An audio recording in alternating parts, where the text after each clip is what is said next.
Adjective na lang. O nawahi ang faith. Adjective na lang. Huwag yun ka ng noun. Noun. Noun. Sa may mga karakter niya. Yan. Woman's faith, kamay na lang yun. So may tawag sa kisa man itong nakuha ng sakit, yung anak. Yan, so may tawag sa Mother's faith. mother's faith. Oh, very good.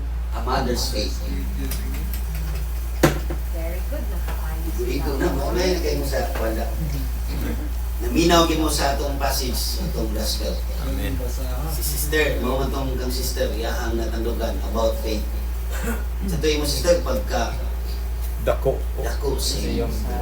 No? So, sa gina sa ito ang compare ang pagtuo. So, kung naagi pagtuo di ay,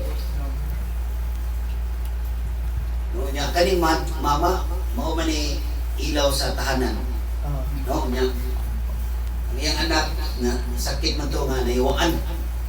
Niya, kita ni mo ang naong sinano nga, tigil mo sa mag-isgot na kayong anak.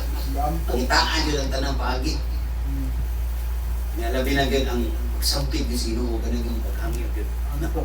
Una kitagaan ang guide karon ang dili lang kay mama kitang tanan. Kay makaagi magitani, no?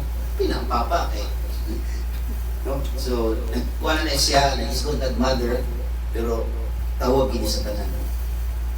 So, makita